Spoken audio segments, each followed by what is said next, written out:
Welcome to the Known Experience podcast. This is the last pod of 2023. Sean, welcome. Yes, sir.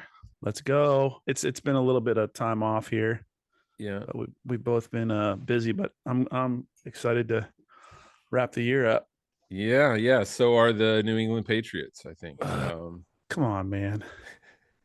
We won't get into Cowboys and Patriots here, but what we do want to talk about is first talk about, this is our first year of doing this. It's when we started out, it was really more about doing a passion project together than this specific idea of helping men grow in self-awareness and curiosity. But that was the kind of the vehicle for us to do this together. But it's not just been something where we've been like putting out content for other people. It's greatly impacted us month to month or every couple of weeks to do one of these. So I'll just start by asking you, Sean, like how's it impacted you to be having these conversations regularly and talking to interesting people? Yeah, well, I mean, I think it brings into focus a little bit more structures, just a lot of the internal desires that I've and struggles that I've had for the past couple of years. And part of being middle-aged creates a little bit of a framework and intentionally, makes you and I communicate too. I think that's the beautiful thing about it is, we have a really close relationship, but like most guys living in Dallas and I'm out here in Carolina, weeks can pass pretty quickly. Right. And this really helped kind of blend the, this project, but then you inevitably talk about your life. So it's been good, I think, for just my relationship with you and just kind of working through some of this stuff. Hearing other people's stories can make you feel a little less crazy or alone or whatever you may be in. Yeah. How about you, my man? Yeah, man. It's like you said, we talked earlier about how it's kind of, it causes you to communicate more when you do a project together. It also changes the dynamic of that friendship in some ways, because before it's just us catching up whenever we talk. And now it's like, hey, John, have you edited that podcast? We said we were going to release it a week ago. What are you doing, man? Well, so just so all of you know, John is much more into the audio quality than I am. So Yeah. if you ever get to know me, if I do a project, I like completing whatever it is. John's like, it's got to sound good. And so that was our struggle. Yeah. Well, it's good to have both, right? Yeah, no, it is. But yeah, it's been good for that. But for me, just the discipline of on a regular basis having these kinds of conversations. And, it's like if you listen to a certain podcast on a regular basis that enriches a certain part of your life, it's a discipline of learning that's going to have positive impact. Sure. And so this has definitely done that for me. In this episode, we're going to recap those conversations and talk about what stood out to us the most on each one. And I encourage you, if you haven't listened to our first one, where Sean and I just kind of outlined the idea, the vision for this podcast, I encourage you to go back and listen to that one because it really helps set a vision for what we're doing here. But with that said, let's get into our other guests, and we won't spend a ton of time on each one, but just we're going to talk about what stood out to us about each of our guests over the last year. And first one I'm going to hit is our most recent, Max Skinner, Movember Foundation. I grew a beautiful Fu Manchu for this interview. Yeah. And I'll tell you what stood out to me was this statistic that about 75% of all suicides are men. And one suicide happens every 60 seconds with a man. And I delved a little deeper into that. And about 70% of all suicides are white males, usually middle-aged white men, which is pretty interesting. And definitely makes me curious about a lot of reasons behind that. But I shared a graph with you of men's happiness and research over when in life men are the most happy and the least happy. And the lowest point of happiness for men is age 53, which is I'm 53. So I was like, it's all uphill from here or downhill, or it's going to get better from here. And I'll post the graph in the YouTube. But then at 63, men start to divert, and some get happier and some get sadder, less happy. And I think that's based on what they do in their retirement. And if they have a reason for living beyond just making money and raising their kids. Because if that's their reason for living, and it probably has been for the last 40 years, that's gone. Right. And now where do they find their happiness? Yeah. Yeah. Yeah. I mean, I'm not quite there, but I understand it. And I think that Mhm. there has to be an intentionality. I literally this week, it was weird. Maybe I live in the future too much, but yeah, I was thinking about, um, an empty house when my kids are gone. And it's just a terrifying thought to me. And my wife and I have a great time together, but the energy of the home will be totally different. Right. And um, yeah, it's a really terrifying thought. And I don't know how you replace that. You don't replace that. Right. So Mhm. I'm hoping that the season in life accommodates for it. So it shifts. And again, you have a different purpose and meaning. But for me, and I think that's why you can't borrow from the future, right? That is the lesson to learn. You don't know what you're going to be in 10 years or where you're going to be at. But I do think you have to plan for it, right? Like you can't passively wait. And I think maybe men, because we're so focused on maybe the provision aspect and the family aspect, that we aren't cultivating parts of us to prepare the field for what's to come. So we get there and it's nothing's grown because we haven't even really cultivated it. And so then you're left with, I'm in the last part of my life. Wow. What do I do Mhm. when it feels like too late? That's a So again, looking into the future, I really want to be, meaning have some meaningful Yeah. things that I'm working on. But Yeah, I mean, I think I've seen men that had the financial means to do everything they wanted to in their retirement, and they play golf 5 days a week, and they bought the sports car they always wanted, and they go out to dinner 5 nights a week with their wife, and I think it doesn't take too long for them to find out this is nothing to motivate you for the rest of your life, right, right? right, right. Um, Yeah. But I think those stats, man, man, it's really odd what we don't focus on as a society. I don't when they're that apparent, right? It's not like interpretation. yeah, It's yeah, pretty it is pretty binary, right? yeah. Like, oof. So Yeah, it's one of those things. I mean, it's just you don't have to convince anybody that money doesn't buy happiness. And you don't have to convince anybody that just being busy and working all the time is no life. But yet it's so hard to convince people to follow a different path, you know? yeah. Well, I mean, especially with the stats, right? I was talking Yeah. about the stats, really. I mean, like what is it about middle-aged white men, Hmm. right? Like what is it? I think that's we have a lot of drugs to treat depression, but like what are we doing? Yeah. And I think he that's also pointed out that there are more men in therapy than ever before. And I'm a big supporter of therapy, but it's not decreasing the suicide rates. Now, I right, mean, you could say that those guys are likely not the ones going to therapy, but I don't know. right, Like I right. don't know the numbers below the surface on that. Yeah, yeah, But hey, shout out to Max and Movember Foundation. They raise more money for men's health than anybody else in the world, and they're doing great stuff. So check them out. Support them next year. Well, on that note, on that yeah, feel good note, next is your buddy Kevin McAvoy, who you were in. Where were you? Africa, yeah. Uganda, yeah. Uganda, with working with Watoto Toto, Foundation, and he's a painter and but he's also way more than a painter, right? This guy has incredible depth. yeah, What are your memories from that conversation with Kevin? And you've known him for way longer, but what stood out? yeah. I mean, I've only known him for the 2 weeks we spent together. The rest has been separate, but yeah, I mean, I like I said, he and I in our rerun or not our rerun, but our at the end of the podcast, this is the same thing. I just really respect, well, not even respect, I admire his ability to really see life like a child almost still. It's pretty fascinating. to listen to him, even, his interaction with his wife and his curiosity to listen to people and care for them. It's pretty, it's pretty amazing. I mean, I'm not there.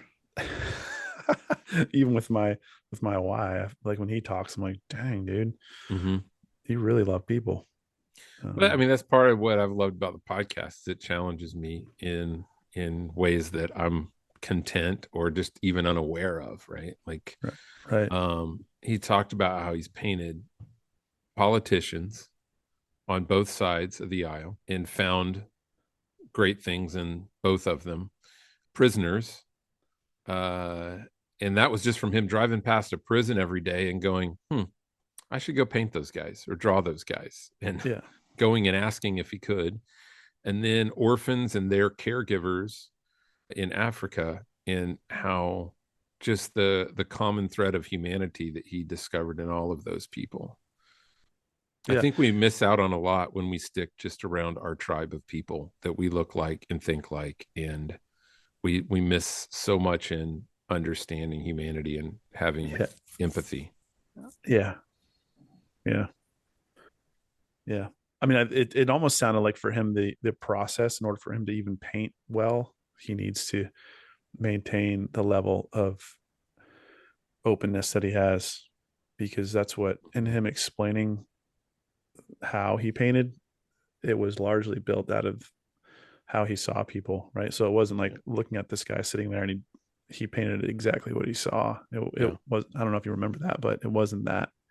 Yeah. So there is something important for his craft. I think Yeah. he needs to keep that sharp, just like he would his pencils, because otherwise his paintings won't satisfy him as an artist. So Yeah, I think he said he can't just do portraits just for the sake of making money. It's really something he's got to be um into, like connected into, and invest his heart in. yeah. Um Yeah. there was one story that he shared that's very transferable to us, and he talked about he was painting this boy. It was Mm-hmm. a friend of his son's, Yeah. and he had kind of finished the face basically, and this kid tilted his head, and the kid was very smart and almost kind of precocious, Yeah. and he tilted his head in a certain way, and Kevin was like, oh my gosh, that's him, that head tilt, that look in his eye. And he wiped off everything he'd already done and Yeah. started over. And what did that mean to you? Like, how did that, like, in the way that we think about and kind of create caricatures of people, you know? Well, I think we tend to reinforce whatever we see, right? We're unwilling to wipe the slate clean and Mm-hmm. kind of check ourselves. I know I'm guilty of that, right? Yeah.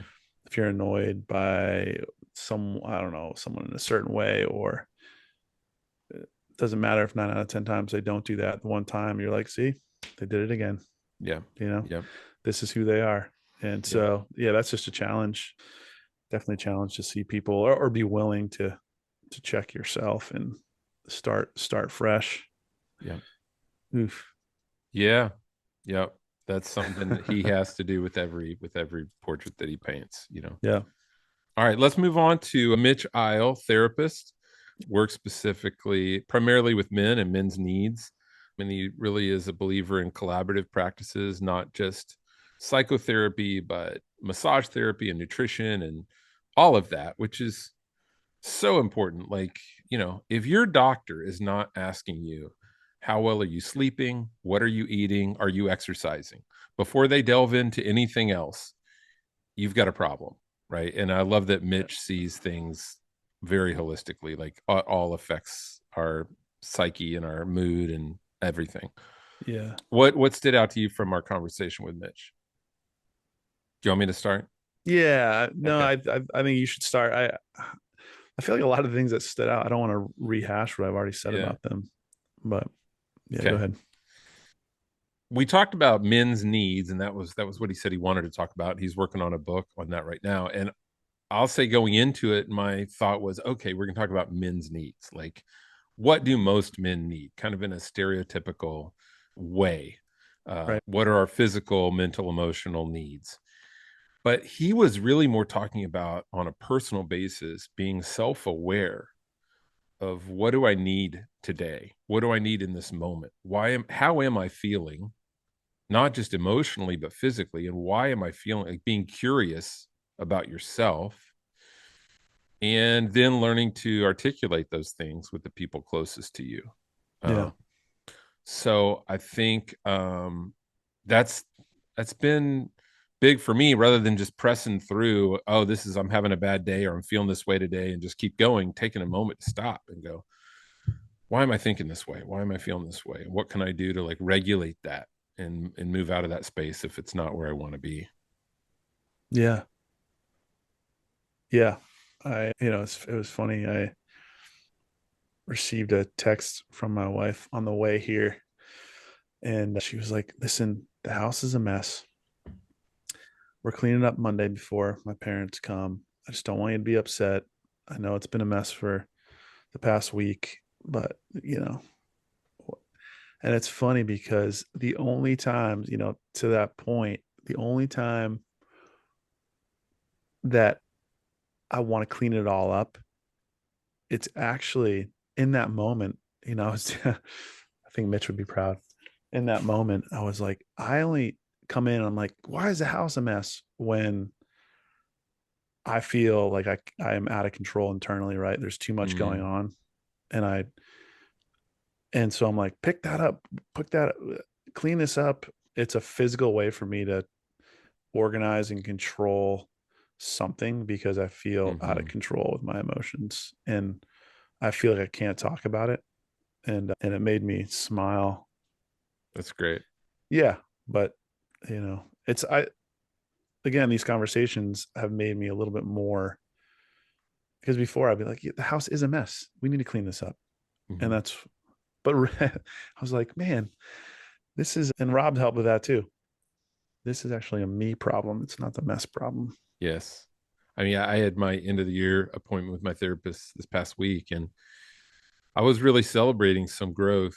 And one of those was definitely recognizing like how much I've shifted from blaming and focusing on others around me not being who I want them to be, to letting go of that and releasing that and accepting who they are. And man, it brings so much more peace to life because I can't Mm. control them, right? Right. But I think what you said is so important. When I work with people or know people who are super micromanagers and very controlling, it is almost always there is something major in their life that they feel like they can't control, or maybe their whole life feels out of control. And so they're trying to control everything that they can. And that even goes to like eating disorders, all Right. kinds of things where people try to hyper control something. It's usually more of an internal thing. So that's Yeah. something we can use to check ourselves. And I'm proud of you, Sean. Thanks, man. That's great. That's great. Well, I will share this quote from Carl Jung that has become one of my most favorite over the last couple of years. And he says, "Until you make the unconscious conscious, it will Yeah. rule your life and you will call it fate." Yeah. That's one of my favorites. And that sounds like, I mean, from the outside, that sounds like very new agey psychoanalytic. The reality of what he's saying is we all have instincts and attitudes that are have become kind of wired into us, in the way that we have coping techniques and the way that we react to things based on usually our childhood and upbringing and what we've been through. And as long as we let those things be on autopilot, we're going to get the same results, the same outputs, and we're going to just say, well, this always happens to me. Yeah. And the reality is, we are choosing certain people, we're choosing certain things, we're choosing certain attitudes, and there's something driving those choices. And until we do some work to figure out what's driving those choices, it will rule our life and we'll call it fate. And I've found that to be so true. And I think that was one of the things we brought up with Julius, right? Mm-hmm. Like That's a that from good his, segue. That's our next discussion. yeah. Let's talk about Julius. Yeah. I mean, that it's beautiful. You know, I think we said just as much about his story. I mean, just an incredible, again, man, it's just an incredible person that's able to, and we don't share these stories enough. The people that can recognize their situation, but they don't blame others. They still believe in in themselves somehow. They rise above. They doubt, they fear, they rise above, but only by going through, right? They're not waiting for someone to rescue them. And there's a balance, right? We obviously all need help sometimes, Hmm. but he refused for anything in his life to be fate, Hmm. right? And that's what I love with his story, was just this. And now he's doing amazing things. I mean, he was just with the Golden State Warriors, you know, talking to their team or something. I mean, he's doing, it's cool. It's If you haven't listened to the podcast, Julius Thomas, this guy did not play football until his senior year of college. He between his junior and senior year, he thought, I've always wanted to play football. I'm going to give it a shot. And he went and tried out his senior year of college, and he became a 7-year NFL veteran, two-time Pro Bowler. And then after retiring, he went back to school, got his master's, and is working on his doctorate in psychology. And this guy grew up, had a rough life growing up.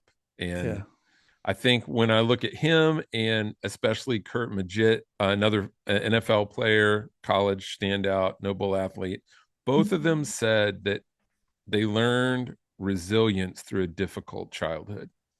Yeah.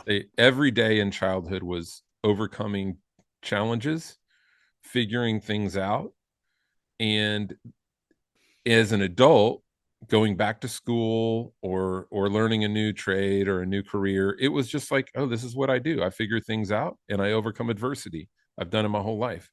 And it really made me think about, what about suburban kids who have very little difficulty in life? They're not wondering where their next meal is going to come from. They're not wondering how they're going to get home from school without getting beat up. And not that I want kids to grow up with that, but if on top of that, their parents are giving them everything they want and they're not learning any kind of like work ethic, and they're not, they're getting the shoes they want, and it's not even their birthday and they're getting the $150 Nikes. And where do those kids learn resilience? That's what it made me think about. Yeah. Yeah. I mean, as a Uh, dad of two kids, how do you balance that of teaching your kids resilience without like just being overbearing on them all the time? right. No, I mean, I think that's a $1 million question, right? But it's just like everything else.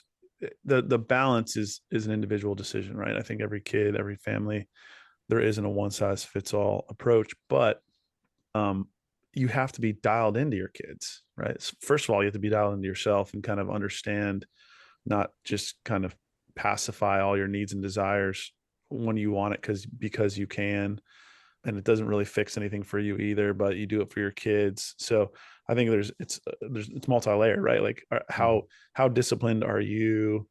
How tuned into your kids are you? What are you protecting them from? And then what are you giving them, right? I think that's what I struggle with, is there's a lot of things in this world that I do want to protect my 12-year-old daughter from, Yeah. right? I don't want her to go through to be sexually assaulted when she's a teenager, right? And they're like, oh, you made it through, you're resilient.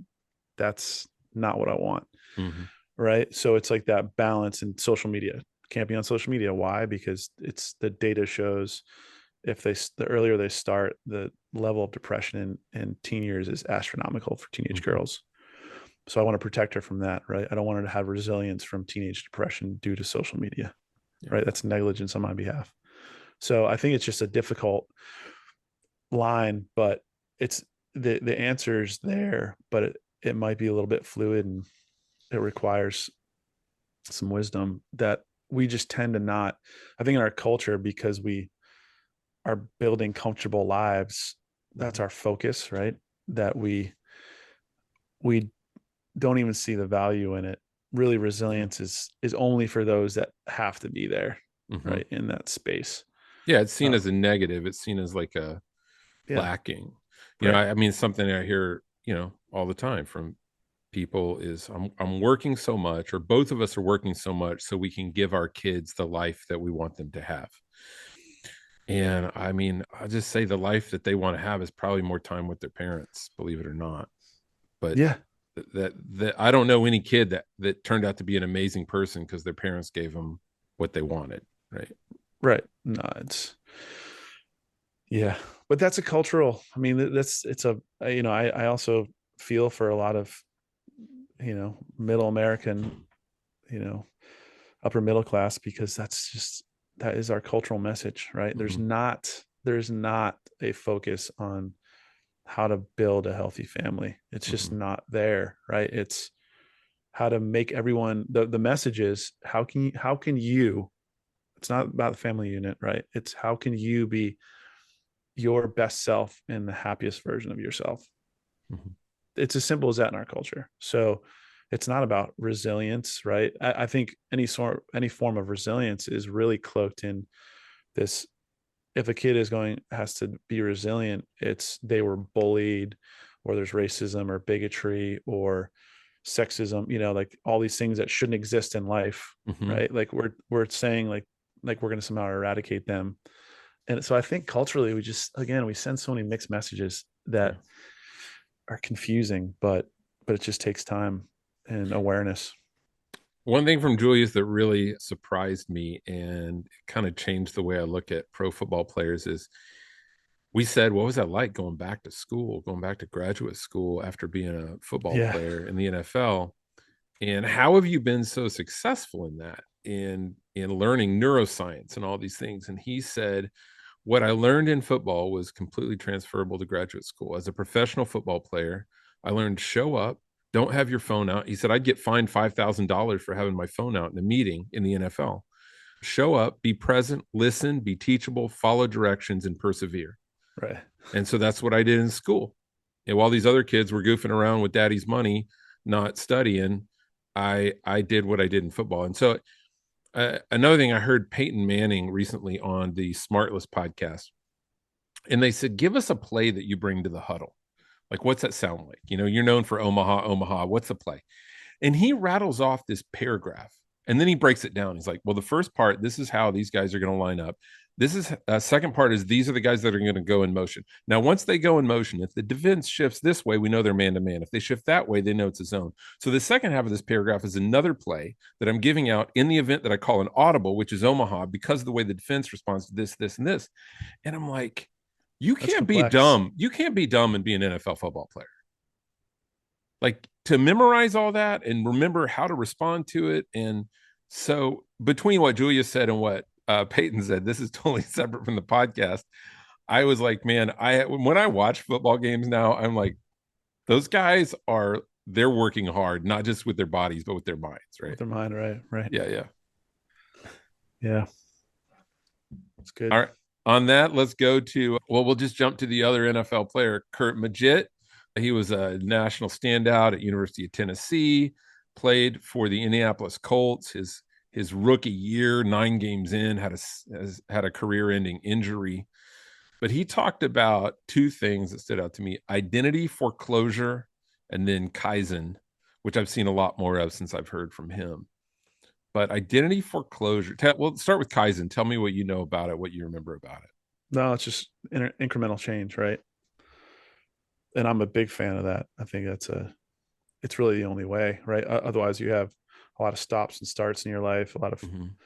continued or repeated mistakes, same mistakes. Um, your discipline will fail, or you won't have discipline, right? But if you're focused on like the continual building, Yeah. which requires, patience and kind of grace for yourself, right? It's like, oh, I don't Mm-hmm. need to boom, boom. I need to just Yeah. Yeah. I think in our this hustle culture, and we kind of have an entrepreneurial culture, even though oh, it's massively glorified. Yeah, it has most been people for aren't entrepreneurs. There's so right. many people have side hustles, and there's this just like, I think we especially those of us that like to dream big, we overestimate what we can do in the short term and we get discouraged. And we underestimate what we can do in the long term through being faithful to just continued personal improvement Yeah. and incremental, like you said. Like if I have a 10% growth in income every year, that's good. If I lose 10% of my body weight for the next 2 years, It's great. at some point I'm gonna have to stop losing weight. Right. Right. But in work, business, in life, a lot of times we look for that 30, 40, 50% improvement and we get discouraged. So Kaizen is just a commitment to continual small compounding improvements, right? Yeah. Identity foreclosure is it's a great word or a great phrase that I think we've all experienced, and it kind of ties back to Kevin McAvoy's idea of being willing to erase the painting that is there. And that is like, what have people told us about who we are that we've believed, and we've kind of fallen into that caricature of ourselves, which limits our ability to become more. Do you remember that? Yeah. Yeah. I do. Yeah. Yeah. I actually had forgotten until you brought that up. Yeah. Anything with you that you feel like you fell into, like, this is who I am, it's kind of the character or the role I've got to play, and like later in life you realize that's not who I am or who I want to be, it's just something I agreed to? I don't know. It's more the, I, and maybe it's a childhood thing, but I always felt like I had to be the lighthearted jokester, life is good, right? Like, let's just hug our way through it guy, right? Which lended towards community, right? Be the warm, fuzzy guy that, pain and depression, there's no room here for it. And I think even now that's what I'm struggling with, letting go of that, right? Somehow I feel like I'm disappointing people if I don't maintain that level of, you know, I remember my father-in-law said one time, he's like, "Oh, you're definitely not the guy that you were when Mm, when you were first with Nat. You were funny and you were lighthearted." I'm like, it's like 20 years less life on you, and you know, you're just you're largely playing a role because that's a defense mechanism at the time for me. If I look back on it, are you saying you haven't always been the old curmudgeon that you are today? no, and I'm not. Yeah, I'm not an old curmudgeon. Come on, man. Yeah, I don't know. I think it's just expectations, right, of yourself, and but it all goes back to belonging, right? I think we Mhm, all do what we want to do because we want to be part of whatever mhm, group we want to be part of throughout yeah, our life, yeah, right? And that's when you're 16 or 36 or 56, right? I think mhm, there's anyone that says they get over that is full of it. I think how we show up in that, maybe the quantity that we require is different, but mhm. how we want to be perceived and belong in this world is a powerful motivator to creating an identity that achieves that. And so again, like the cost of shutting down that identity, right? Like for closing on it, we don't really know the fallout's going to be, Yeah. I mean, I right? think he said from the time he was 6, he was told you're going to be a football player. Right. And then, his rookie year when he gets injured and can't play football, you talk about your identity foreclosure is not just a philosophical concept, it's an impossibility.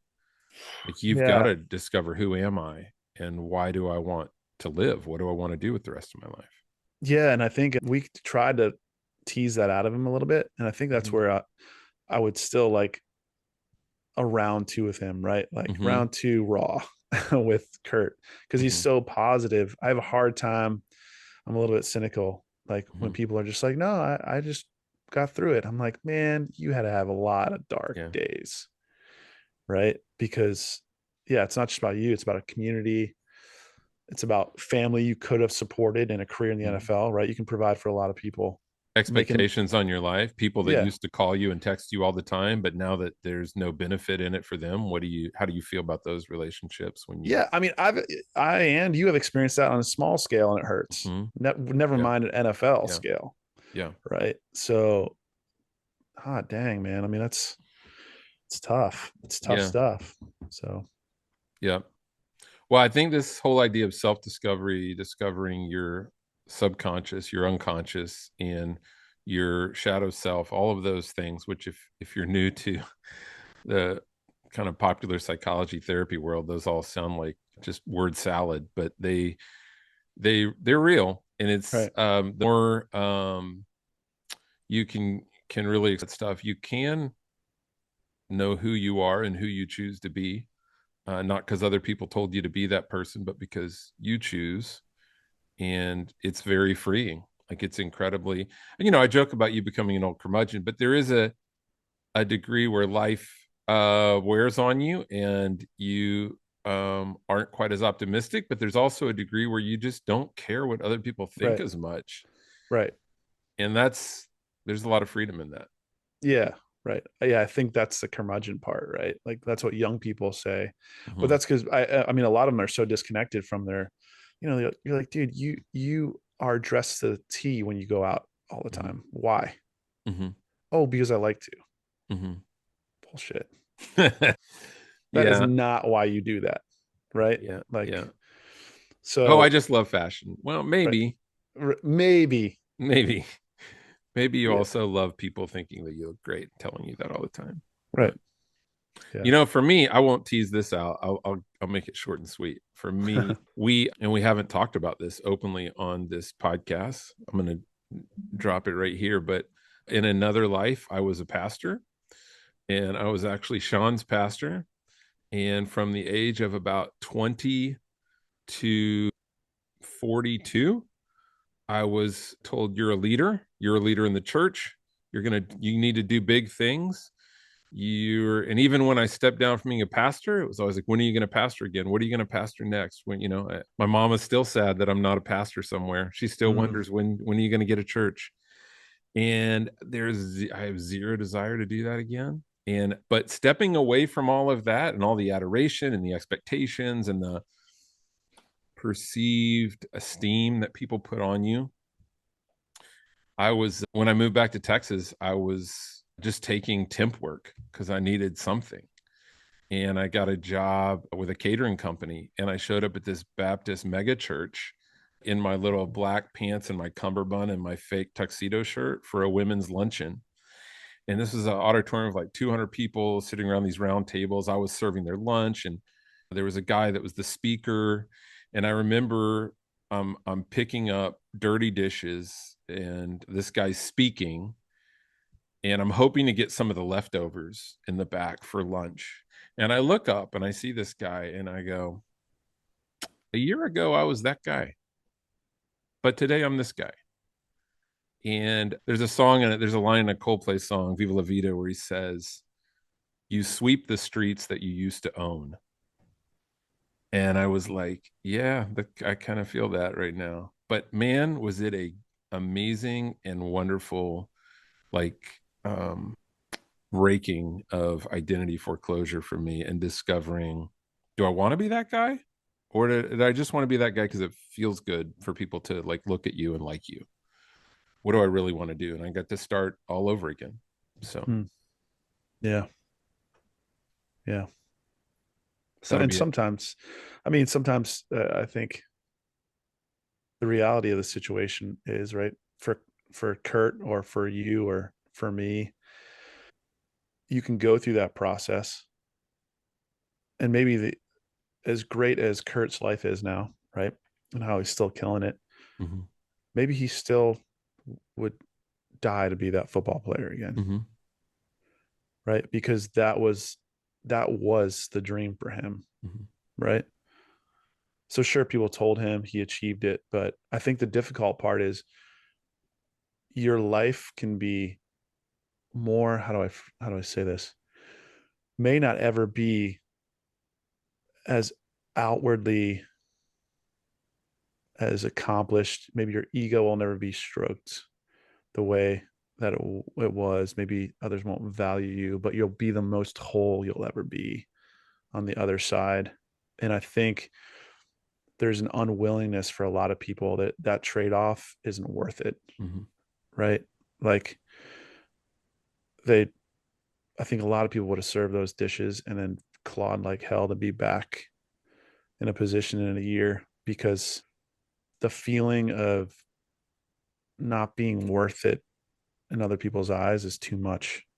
It's worth sacrificing who you are for that. And I think a lot of people go through life into death and concede that, right? And I think that's a large part of what we're trying to do, especially with men. I think a lot of men do that. I think that's why the suicide rates are high, because the distortion and the dissonance becomes so great that the only choice is to shut the machine down. Right? I wonder if that suicide rate among, middle-aged white men has to do with people getting everything they thought they wanted and they're still not happy. Right. Like you hear the stories, the guys that win the lottery, the guys that win the Super Bowl, they're Jim like Carrey said everyone should be a celebrity so they can realize the answer isn't found there. Yeah, exactly. So for some people, they lost it not by choice, know, like Kurt didn't choose for that dream to end. I chose to change, but I also thought I was going to just take a year off and then jump right back in where I was. And that was not the case. That path did not open up for me. But then there's people who do it by choice. I have a friend that was a very successful real estate broker, and she walked away from all of it to work at REI and live in a 1-bedroom apartment and just drastically change her lifestyle. And she was like, this is what I want to do. I want to spend my weekends camping or hiking or adventuring. I want to work in that space during the week. And I'm willing to take a significant cut in income to do that.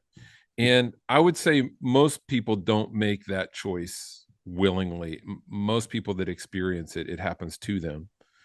But as a lot of people will say, it doesn't just happen to you. It happens for you if you choose to lean into it. Right. So, yeah, I like that. Well, we are only halfway through, John. So for the sake of you and I, and mostly the listeners, we should break this up, because I think, one of the things I don't want to do is rush through a lot of this stuff, right? So there's a lot of great content to go over. So we're going to break it up. So we're going to pick this back up on the next episode, but glad you joined us on the Known Experience. We hope the holiday season so far has been one of just peace and new expectation for the new year. So for today, it's been a pleasure to be with you. For John, we hope you experience the power of being known this week, and we look forward to seeing you in the next episode. Take care.